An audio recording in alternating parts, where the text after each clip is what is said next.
All right, guys, welcome back to another episode of the League Express podcast. My name's Jake Kearnan, and joining me from the other side of the world is Martyn Sadler. Martyn, it From the was good right to get... side of the world.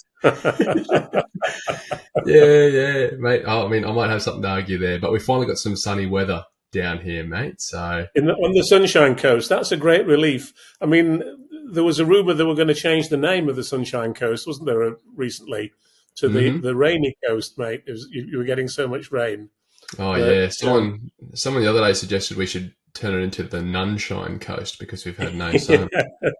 yeah, but it's getting back to normal now.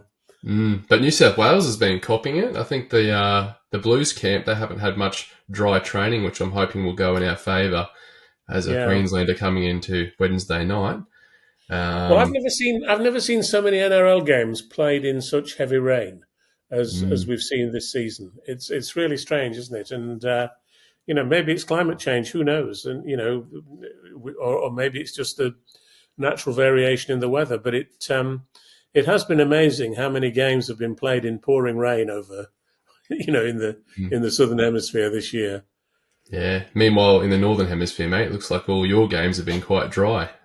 Yeah, we're getting some rain now, though. It's just starting to get a bit wetter. So, and we need it. We're running a bit short of water, I think, in some places. So we can't complain too much if we get some rain. But anyway, we better start talking about rugby league, hadn't we? I think that's it, mate. Rather than the weather or other issues such as that.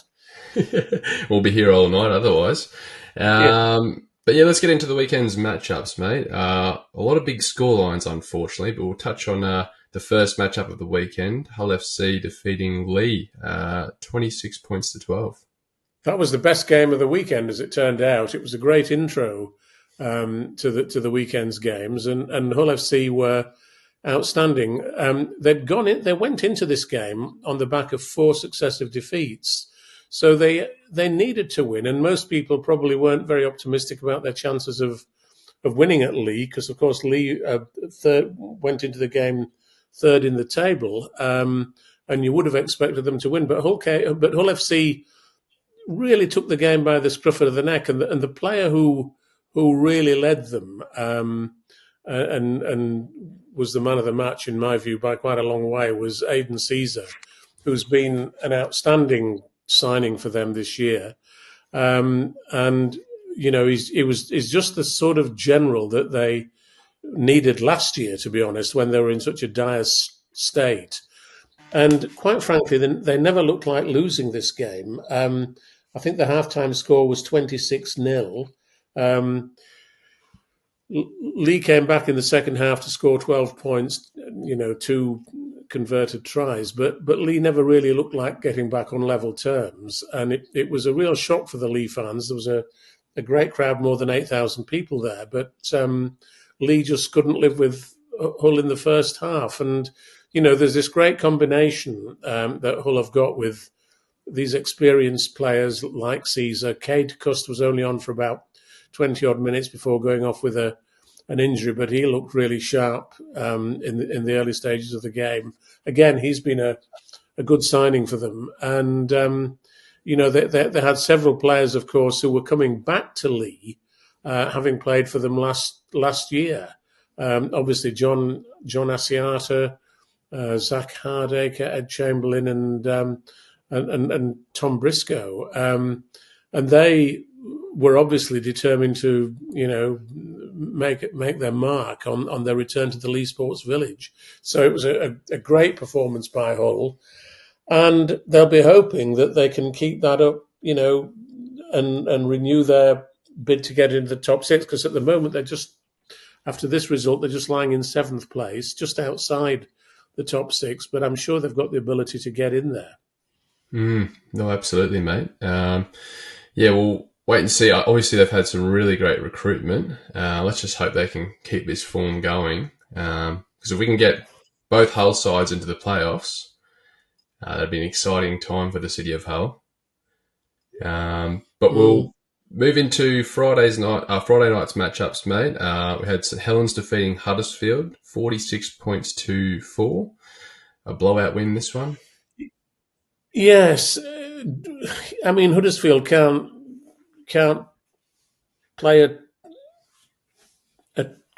can't play a trick, I'm afraid, this season. It seems, absolutely hammered. Jack Welsby scoring 3 tries, playing outstandingly well. But again, it was, the writing was on the wall right from the early stages today, or rather last Friday night. And, you wonder where Huddersfield go from here. They're not at the bottom of the table. They're on 2 points with Salford, 2 points from 12 games, as are Salford. But they don't seem able to perform, particularly against the bigger teams. And St Helens, after some disappointing performances, have scored more than 40 or more in the last 2 games now against Catalans and Huddersfield, and they're looking right back to form. Young Tristan Sadler playing on the wing, incidentally, and scoring a couple of tries, looking a lot better than he's done for a while. He scored 2 tries in the first 10 minutes.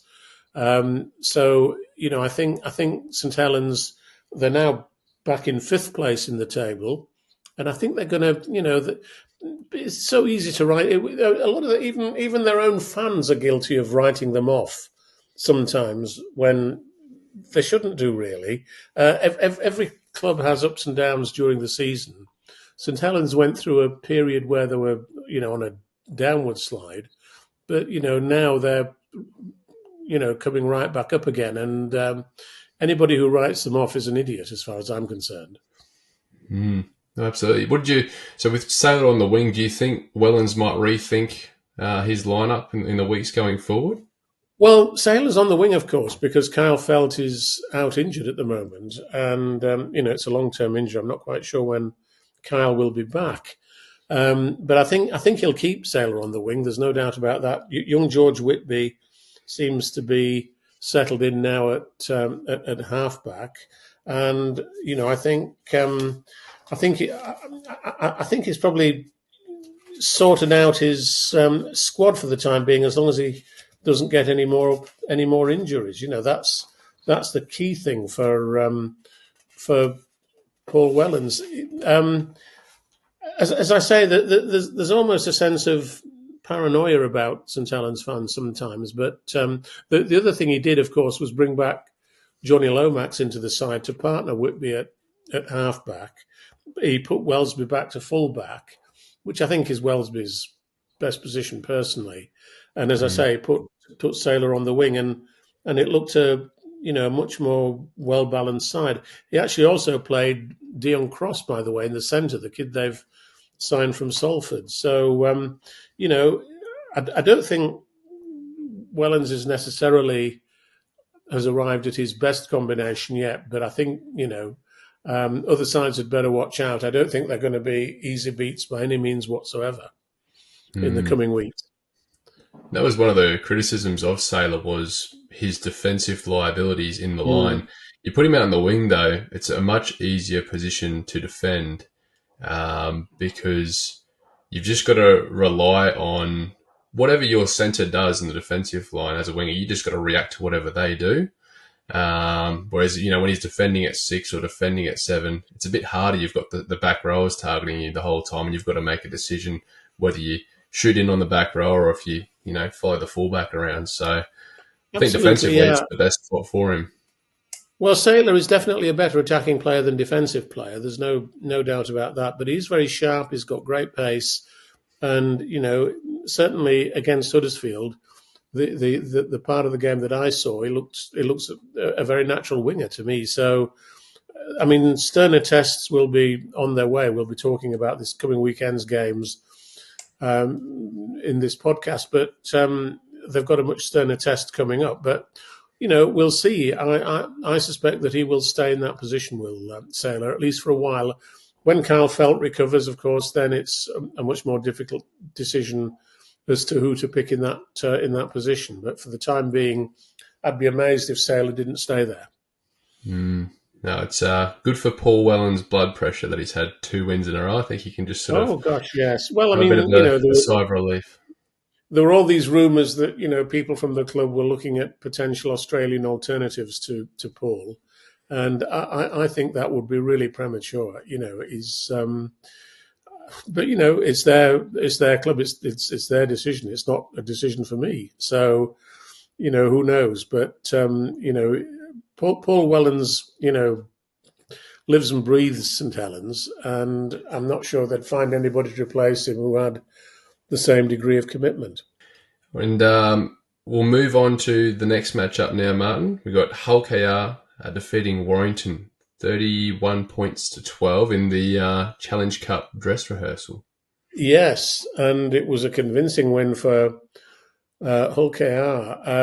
They really stamped their authority on this game right from the start, and they scored some great tries, including one by Joe Burgess. I don't know whether you've seen it, but Joe Burgess was absolutely scored an absolute heck of a try, just sneaking inside the corner post and the touchline, and very cleverly transferring the ball from one hand to the other, just as he was about to touch down. That came from a great pass by Mikey Lewis. So, but Hull KR just dominated the middle of the field in this game, and I was quite surprised. I mean, obviously, Warrington are missing some crucial players, and George Williams being, the most obvious one. And there are concerns about whether George Williams will manage to get fit for the Challenge Cup final. I hope he does, because without him, I can't see Warrington having a great chance in that game. But with him, obviously, they will do. But no, Hull KR are just such a well-balanced side at the moment, and they seem to be able to take on all comers and come out on top. And a 19-point margin. I mean, what was interesting about the game afterwards was that Sam Burgess, the Wolves coach, didn't seem particularly upset by that scoreline, and actually praised his players for their performance and their persistence. They you have to say they did sort of try to the end, and they did score 2 tries, but were well beaten really at the end of the day. And Tyrone May was the man of the match in that game for Hull KR, and his partnership with Mikey Lewis, I think, will be absolutely crucial in the Challenge Cup final. No, absolutely, mate. We'll move on to the next matchup. We had Leeds defeating Cass 29 points to 6. Well, this game again was a bit of a disappointment, because very often Castleford and Leeds games are very tight, particularly at Castleford, when the Castleford have got this sort of view of Leeds, where the big city slickers are coming to town, sort of thing. But on this occasion, Leeds were significantly far too strong for Castleford. I mean, they're really building up a strong squad of Leeds. They're up to 3rd in the table now after this result, and they were really, too strong in the middle for Castleford, particularly when Sam Lasoni came onto the field. Sam Lasoni, I mean, he's a big unit, isn't he? And he absolutely, Castleford have recently signed Tom Amone, the ex-Bulldogs player who played for Lee last year. And poor old Tom Amone was monstered, actually, by Sam Lasoni, and had to leave the field and failed, as I understand it, failed a head injury assessment after having tried to tackle Lasoni.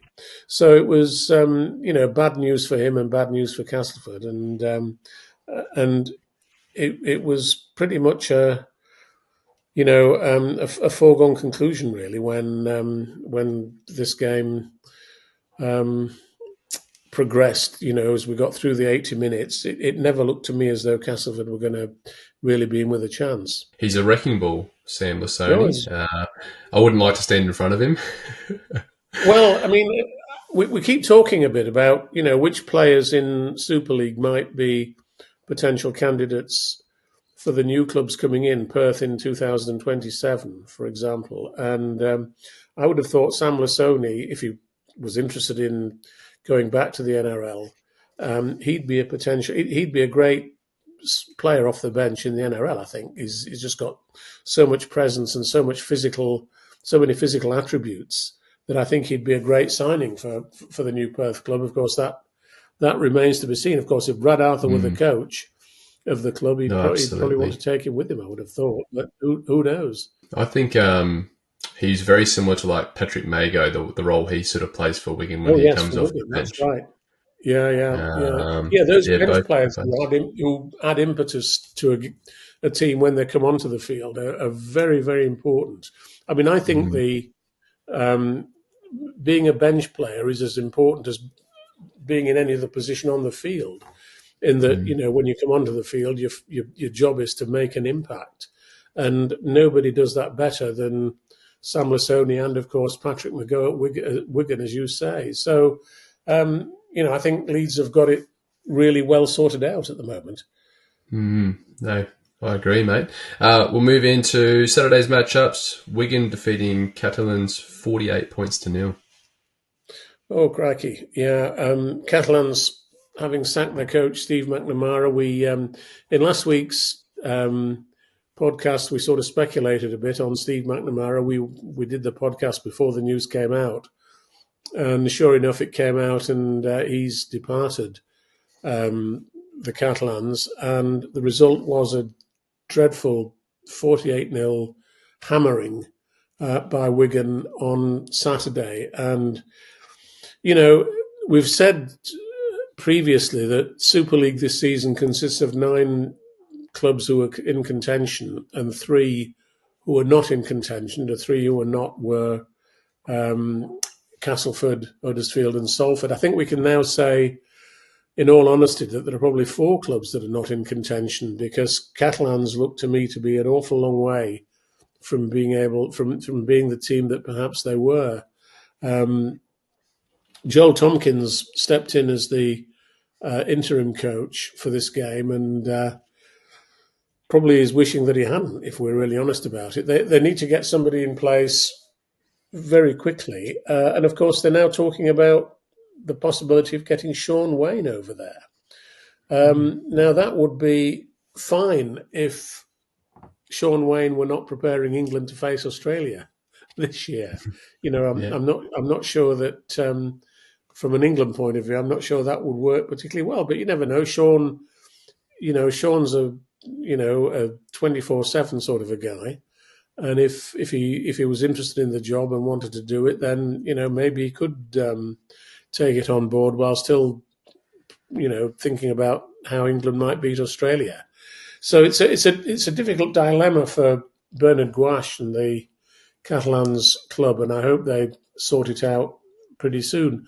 I would say though, the only positive thing about this game from the Catalans' point of view was that they got the biggest attendance of the weekend in Super League, which was just over 10,000, 10,103. It was a poor weekend for attendance. It was a poor weekend for one-sided games, and a weekend to forget in many respects. But Catalans, for all their problems, were the only team that got a 5-figure crowd. So Wow. That's something to celebrate, if nothing else. Yeah, even if their team did get smashed, still great to see all the fans showing up. Obviously, they didn't know. I just hope they continue to show up. That's the worrying thing, of course. What happens now? Yeah, unfortunately, mate, I've got to move on to the final matchup of the weekend, which was a huge disappointment. Wakefield defeating Salford 72 points to 10. Yeah. Wakefield scoring 13 tries and 10 conversions. What can you say about this game? Salford, Salford have been devastated this year by the financial and ownership problems that have beset the club, unfortunately.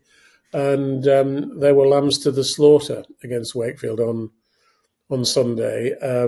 Wakefield have jumped up into the top 6 on the back of that result, which is great for them, great for Darryl Powell, the coach, great for all their players. Caius Faitili, again, had an absolute blinder for Wakefield. I think he scored a couple of tries and just looks to be having the time of his life. And they've recently given him a new three-year contract. So great. Great signing he's been, and the art of doing well is to sign the right players, isn't it? And it looks to me as though the Catalans have done the reverse. They've probably not been very smart in their signings, and Wakefield have picked up players like Fatili from the Queensland Cup, and they've recognised talent when they've seen it, and they're on the march. The two big improvers this year, Wakefield and Hull, and great to see it, isn't it? He's a try-scoring machine, Callus. I've never seen a big fella like him score so many tries in such a short span. Well, he seems to, when you watch him, he just seems to love the game, doesn't he? He seems to, he's one of those guys who'd play every day if he could do, probably. He's just got that expression. Everything about his body language tells you he's having the time of his life when he's on the pitch, which is marvellous, a tremendous asset now for Wakefield. And, they picked him up for not much money, if we're really honest about it. But I think they've recognised that, that they initially had him on a deal to the end of the season, and they've now extended that significantly. And they're very smart in doing it, because if they'd not done, I'm pretty sure other clubs seeing his performances would have been onto him pretty quickly. And again, he's another guy who has to be a potential contender for any new club coming into the NRL, I would think. And I guess, if he does sign that extension, that probably does still, keep him in the view of those expansion teams. So, we'll wait and see. Right, mate, absolutely. Let's get into some of the things you spoke about in your column this week, Martyn. The first one, we sort of touched on a little bit, but you've been really impressed with Hull FC's recruitment this year. Oh, gosh. Everything seems to have worked, doesn't it? Everything seems to have worked. The whole caboodle, and you've got to say it's down to Richie Myler, who's now the chief executive of Hull, and he was appointed in 2024 as their director of rugby, and he went into that direct from retiring as a player with York, and everybody thought, well, gosh, what are Richie's qualifications for that job? He's straight from being a player to being a director of rugby, sort of standing over the coach and so on. And everybody was a bit dubious about, whether he'd be successful in that job. Well, he certainly answered his critics, and he's now done so well that he's now the chief executive, as well as retaining that director of rugby role. And it couldn't be going better, could it really? They've all the guys they've signed. As I said, I think there were 4 they signed from Lee during the close season. They signed a couple from Salford in Cade Cust and Amir Burrow. And they've got a load of young players coming through the ranks, bursting through, knocking on the door for the first team. So their youth policy has been effective for a few years now. And even after the season started, they signed Liam Knight from the Bulldogs.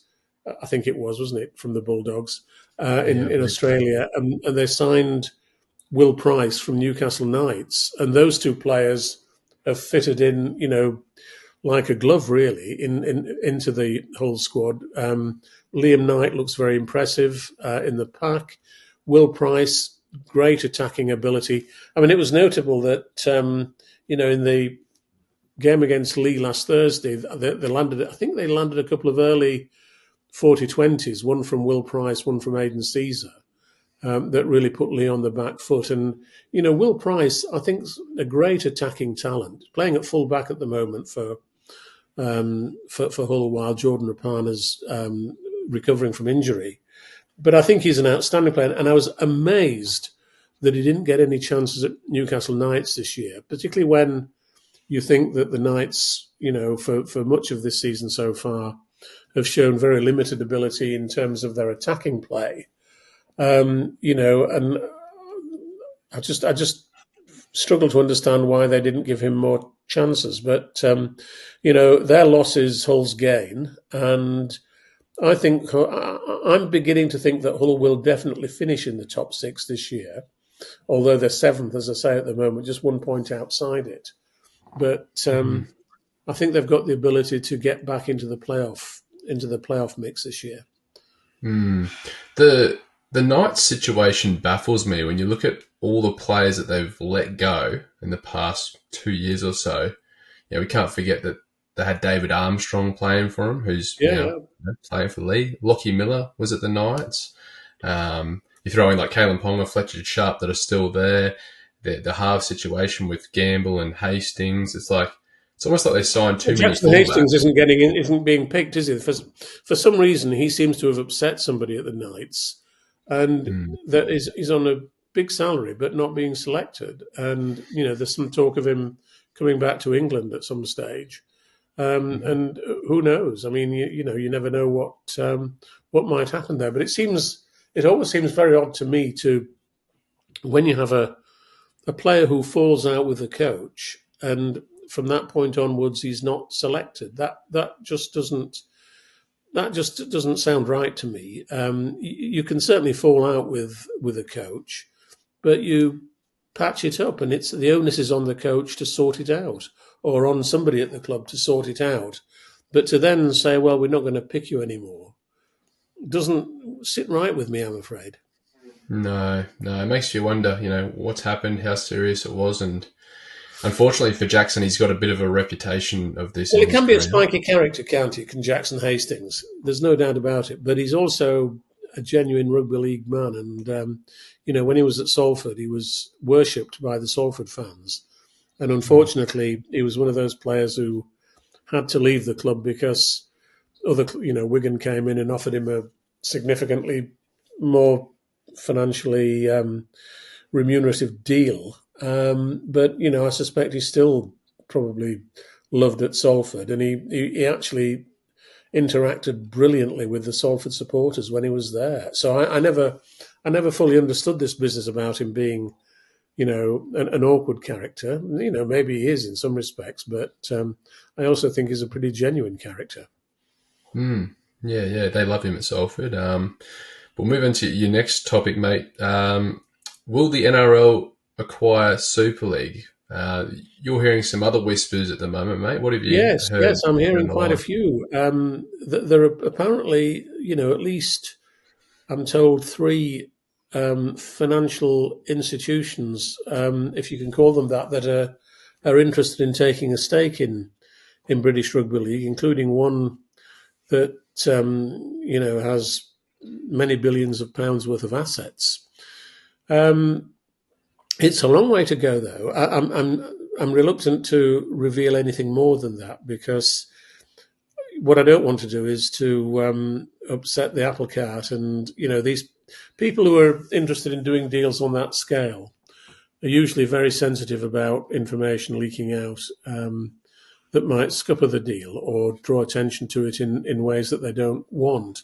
So I'm not happy. I don't want to do that, because obviously I'd like to, if we're going to have a big financial injection into rugby league, I don't want to sort of ruin it, really. Not that people would necessarily take notice of what I said, but the good thing is, I've been told that that in some other sports, people have, like rugby union, took private equity investment from CVC and partners.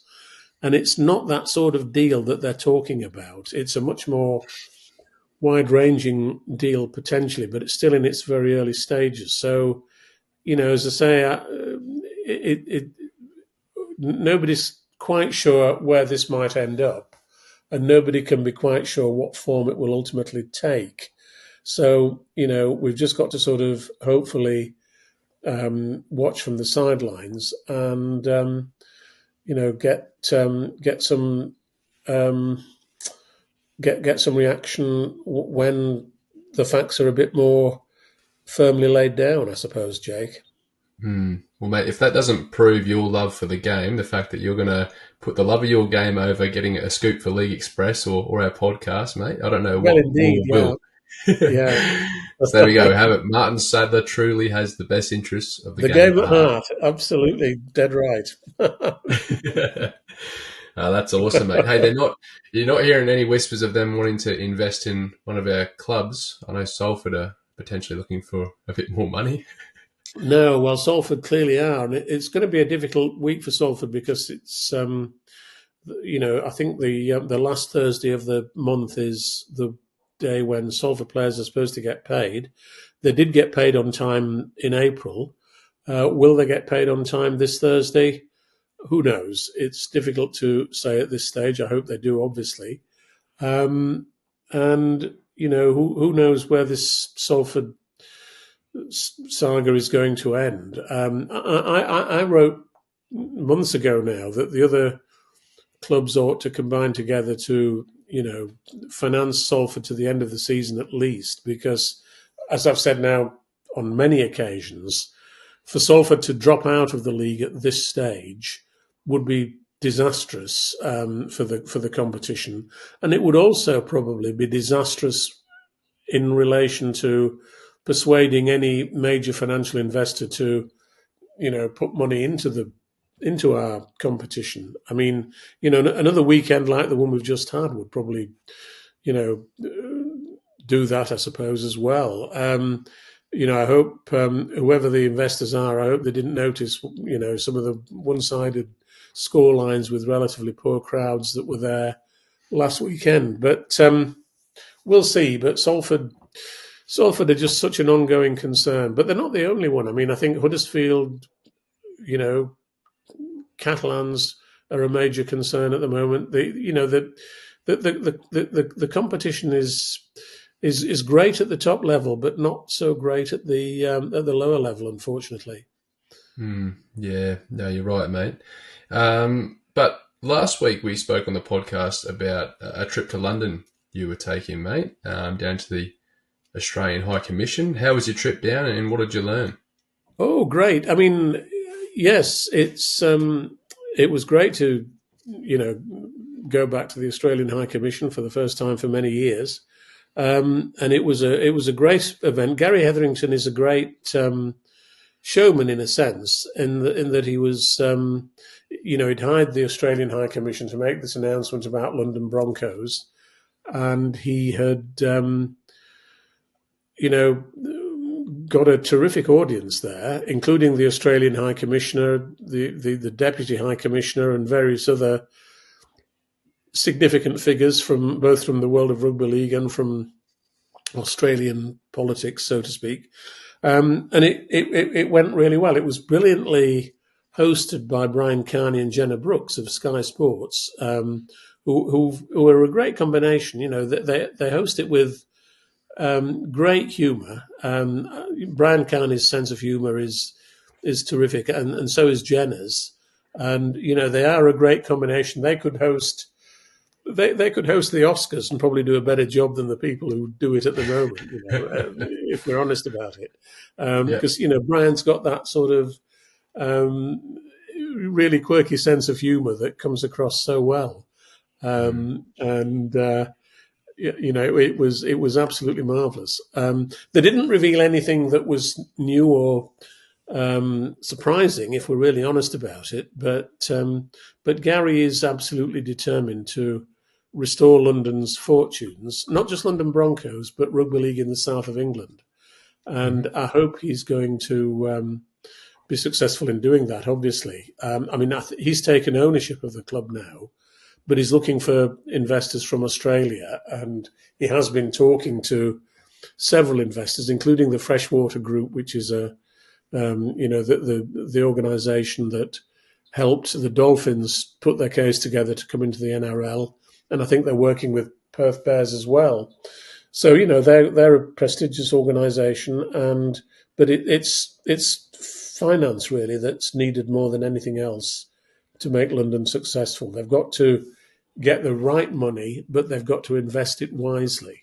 And, unfortunately, the previous owner, David Hughes, probably owned the club for probably more than 25 years, and is thought to have spent probably 30 million quid altogether, but without, at the end of the day, that much to show for all that expenditure, which is such a shame. You've got to admire David for what he did for London Broncos, but it's a shame that he's not been left with more than he has, unfortunately. So is Gary thinking about a rebrand of London Rugby League? Yes, that's a possibility. My advice is not to do that. I think London Broncos has got a significant, brand value in the capital, and to start all over again with a brand new name, starting from scratch, I think would be a real difficult thing to do. My advice, and I'm hoping to meet Gary maybe later today or at least this week sometime. My advice is not to make such radical changes, or at least not to make them too quickly. If you are going to rebrand, do it on the basis of adequate market research. Would be my advice. But I'd be very reluctant to change that. London Broncos playing at Wimbledon, they've got a tremendous potential for growing at that venue, in my view, and I think that's what they ought to stick to. No, I agree, mate. Now, another thing you touched on in your column, Martyn, we had the sad passing of Jackie Edwards. Yes, Sean Edwards' father. Yeah, what a sad thing. I know Jackie Edwards was a great reader of League Express for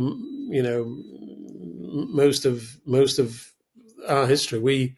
We launched in 1990, and Jackie was a great reader of our title. So I'm sorry that we've lost one of our most avid readers, but also much more so, Jackie was a really great player whose career tragically came to an end at the age of 24 when he suffered a very serious injury, and he was a player who Warrington signed at the age of 16 on his 16th birthday, and I remember going back to the early 60s, he was an outstanding player for them who could have gone on to achieve so much more than he did. And, I'm very sorry. My condolences to Sean and the rest of the Edwards family for their loss. And,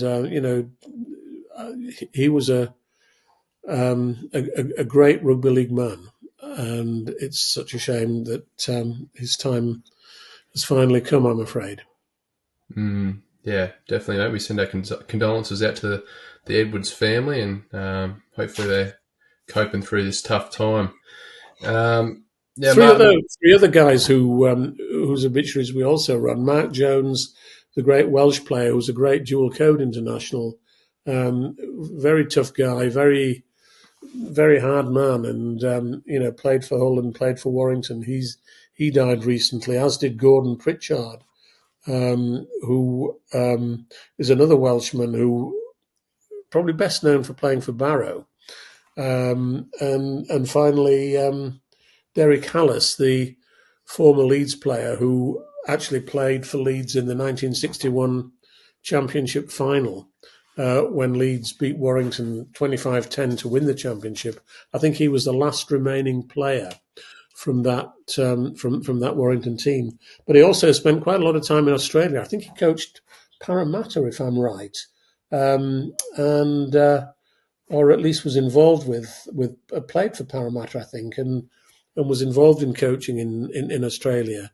And he died in his early 90s, and he was a real great gentleman. Was Derek Helens. I met him a few times at in the Howard Suite at Headingley in his later years, and he was always smart, alert, and a really great guy. And it's a shame to lose all those four ex-players. It's never nice when you have to write those articles, but it's also a good opportunity to celebrate their careers, isn't it? Oh, of course, yeah. And there are so many great players who have had such great careers, and sadly, obviously that need to write obituaries of them never ends, really, because sadly all players, ex-players are always passing away as they reach a ripe old age. So, but it's so sad to see them go. No, I agree, mate. Martyn, has there been any update on Challenge Cup final ticket sales? No, I think they're expecting 60,000 or so, or thereabouts. But they are advertising the 1895 Cup final. But I think between you and me, the RFL was a bit disappointed that the 1895 Cup final wasn't between Bradford and Oldham. I think they would have taken more spectators than Featherstone and York, who are actually going to be there. So we'll see. But no, it's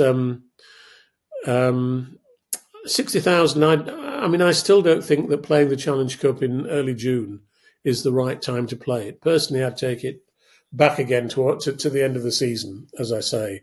I've written several times about that, but so far with no impact on the people who make these decisions. Maybe one day they'll listen, mate. You never know. Yeah, you never know if they've got any sense. The other whispers I've seen circulating at the moment, mate, is George Williams to the Dolphins. Now, do you believe any of this?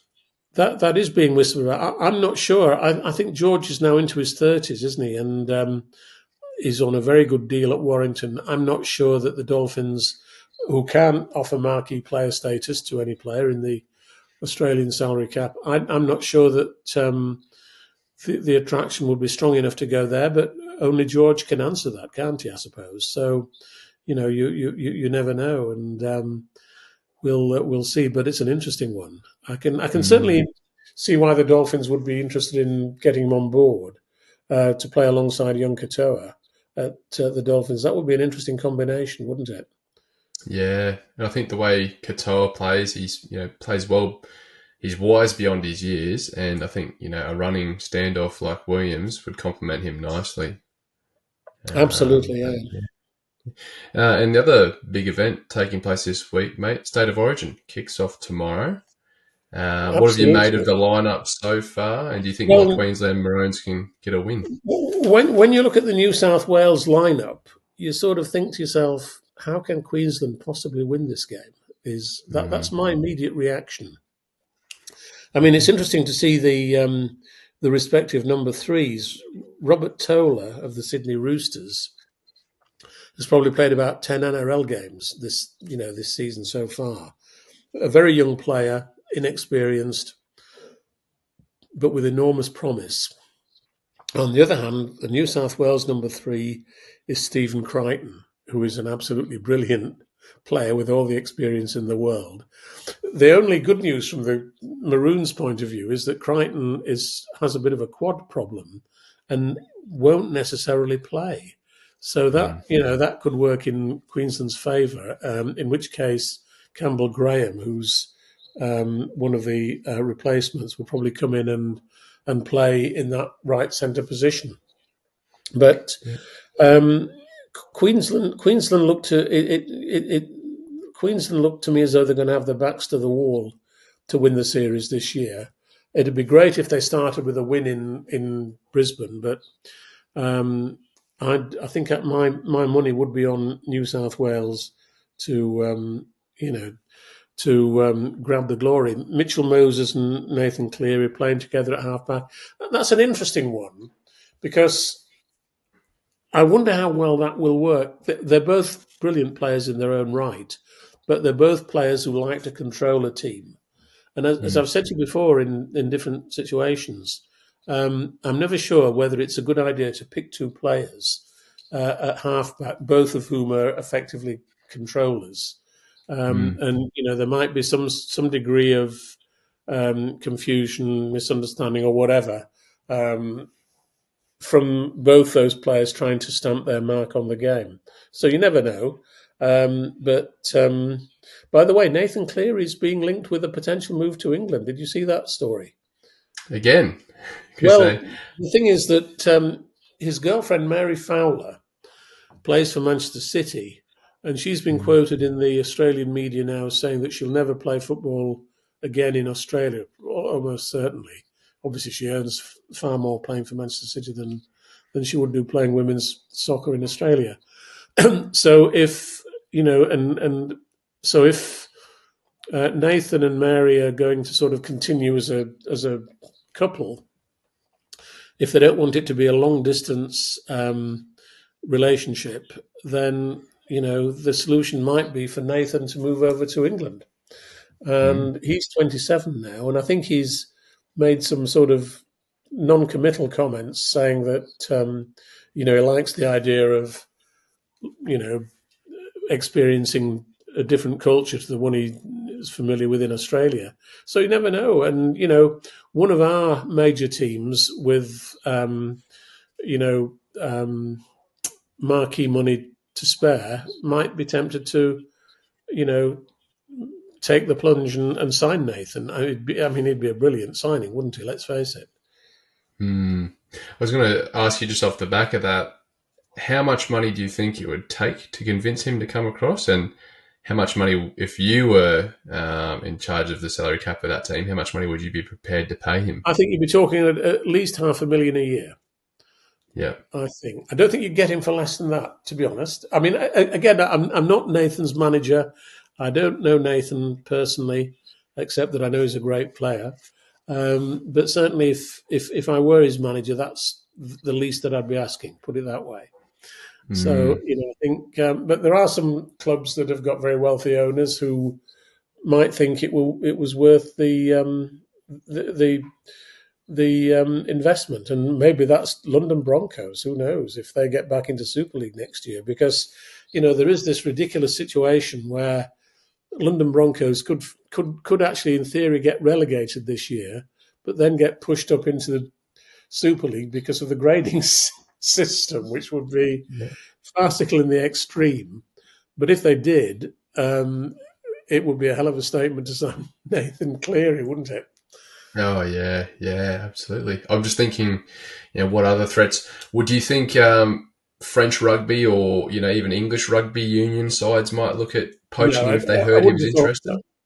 No, I wouldn't have thought so. I think Nathan is a rugby league player through and through. And, there was talk about the Australian Rugby Union trying to sign him for the 2027 World Cup, which is in Australia.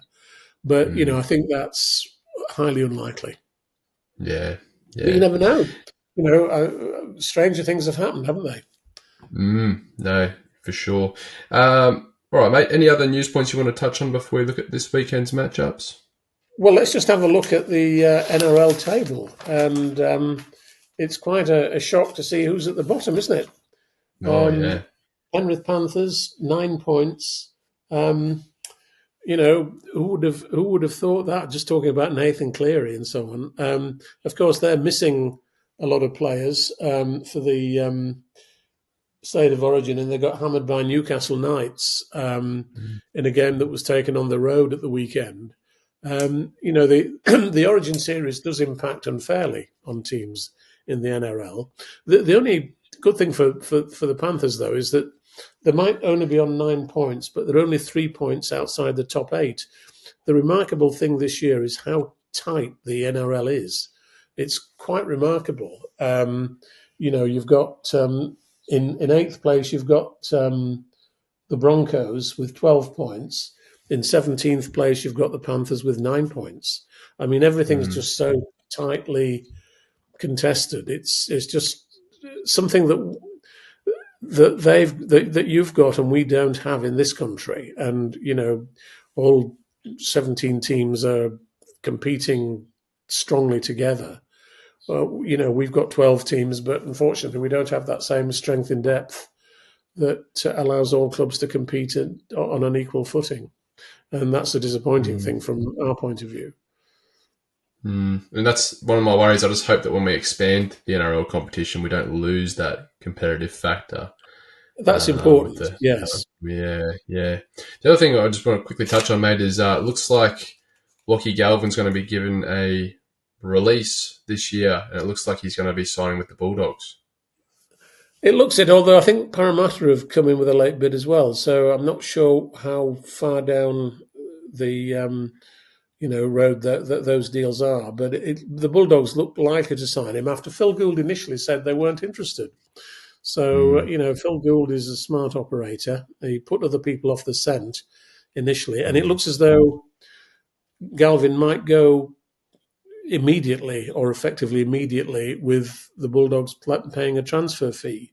So if that's true, it's been interesting to see what the impact on the Bulldogs will be because, they've got some very good players at the moment playing at halfback for them. I think Sexton is one, isn't he? And Toby Sexton, Matt Burton.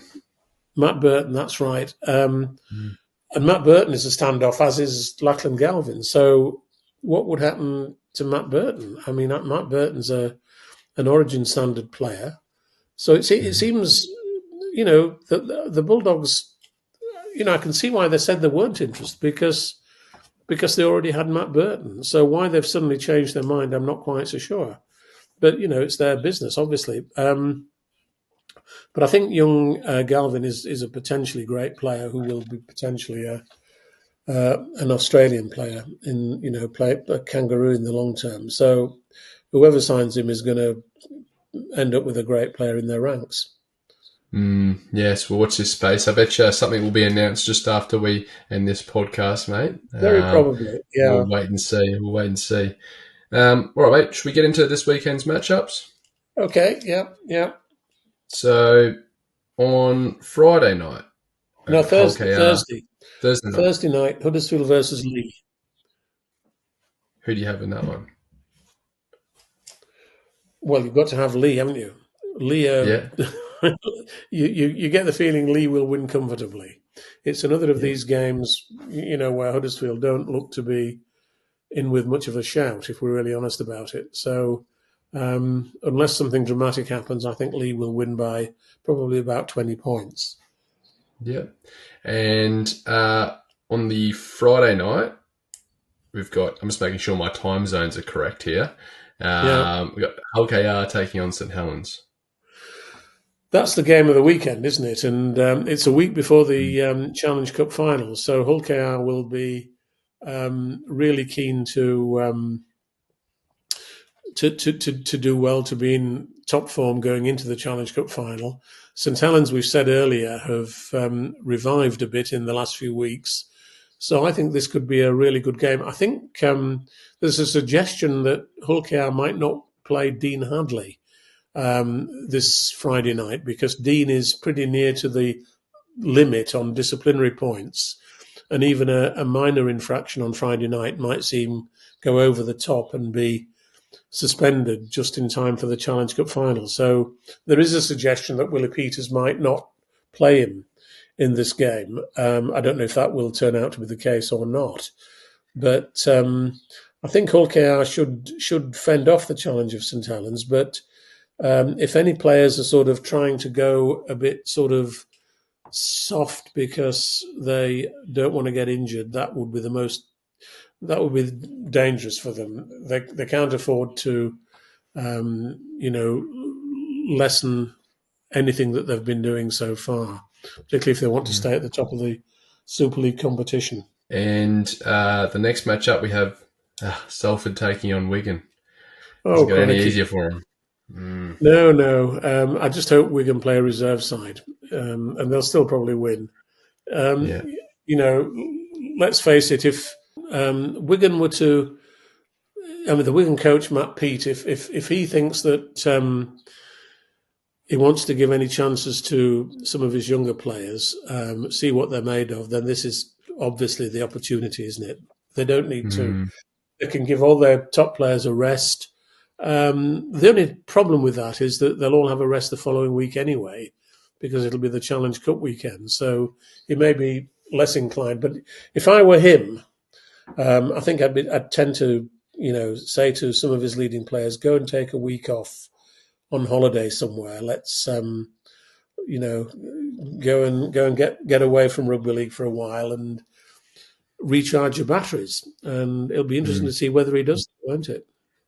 No, I think it would be too, especially for those players that are carrying niggling injuries. We're getting on the season now, and there's not many opportunities in the season where you get, a couple of weeks off.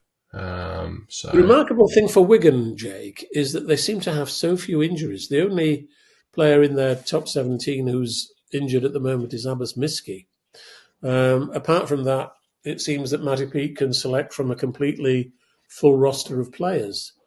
And, that's remarkable, given some of the experiences at other clubs. And it's true of Hull KR as well. They tend to not have that many significant injury problems as well. And it's no surprise that those are the top two clubs in the competition at the moment. So it's, but I really do hope that for the sake of the game, Wigan do give some run-outs to some of their younger stars against Salford on Friday. Yeah, I agree, mate. And just to touch on there, best ability is availability, as they say. So that's why Hull KR and Wigan are so successful. The third and final matchup on the Friday, we have Warrington taking on Castleford. Well, Warrington need to get into a winning frame of mind. They're falling behind, actually, in the table. They're in 9th position, 10 points. They're 4 points outside the top 6 at the moment. They simply can't afford to lose this game. And I don't think they will. They've got to win it. We don't know yet who's going to be in their squad for this game, but 10 points from 12 games so far is not what Sam Burgess was after at the start of the season, and they urgently need to show what they can do before they go down to Wembley to play Hull KR. And I think they should beat Castleford comfortably. Castleford will be lacking Tom Amone, I think, because I think he did fail the head injury assessment last week, and that's a blow for them. So I think, Warrington should win comfortably by about 16 points or something like that. Yep. And on this Saturday, we have Leeds taking on Wakefield. Well, that is another game of the round, isn't it? What a tremendous contest that's going to be. I think... Wakefield won there at the start of the season, didn't they? So this is actually a repeat fixture from round one. And Wakefield started the season brilliantly by winning at Leeds. Will they do it again? Well, I think Leeds have improved a lot since then. And I think it might just be that the chips might just fall in Leeds' favour this weekend. But, it's one of those toss-up games. I'd say Leeds are very narrow favourites and should win by maybe a couple of points. But, it wouldn't surprise me at all if Wakefield, won again at Headingley. It's tight enough, and it's a game that I think everybody will enjoy watching. Yeah. And the final matchup of the round, mate, we have Catalans taking on Hull FC. Well, Catalans have been, have had so many problems recently, and Hull are on the rise. It looks to me like only one result is likely, and that is a Hull win. But Catalans, they've got some good players, and they could shock us and suddenly respond in the way that their fans will obviously hope that they can. But as things stand at the moment, I can only see Hull winning by probably about 10 or 14 points within that sort of margin, because. With Aidan Caesar ruling the roost at Hull, and I just don't think there's anybody doing the same thing for the Catalans at the moment. And I think Hull will secure a pretty convincing victory this weekend. Yeah, they'll need a big performance, the Catalans, to make up for the last couple of weekends. They will, yeah. Yeah. Anything else you want to touch on before we wrap up today, mate? Well, no, just to say that we mentioned earlier that there's been a lot of criticism of the French clubs in our competitions from certain sources. But it's interesting to say that we said earlier the biggest crowd in Super League at the weekend was at the Catalan Dragons, and the biggest crowd in the Championship was for the game in Toulouse when Toulouse hosted Barrow. So, this idea that that we're not getting value for money. I can understand why people might say that, but the French clubs add something very valuable to our competition, and we'd be complete idiots to try to row that back, Jake. And long may the French clubs continue in our competition, and I hope they get stronger, and both of them are in Super League in the not too distant future. And look, it's if we do get Toulouse in, 2 great away trips for fans every year. So absolutely, why would you want to throw that away? Well, it's about time you came back over here and did the trip to Perpignan or Toulouse, mate. You'd enjoy it. You really would. Yeah, I'd love to go to a trip down there and get amongst all the fan action down there. It looks like they have a good time. Yeah. And obviously always beautiful weather down there as well. I think I'd assimilate very well. Yeah, like the Sunshine Coast. But anyway, Martyn, if you are happy to wrap things up here, mate, we might call it a day, call it a night, you might say, for me. Yeah, it's okay, mate. Great to see you again. And thanks to everybody who's watching or listening. It's been a pleasure. And I hope they've enjoyed the discussion. Absolutely. All right, we'll end it here. Cheers, mate.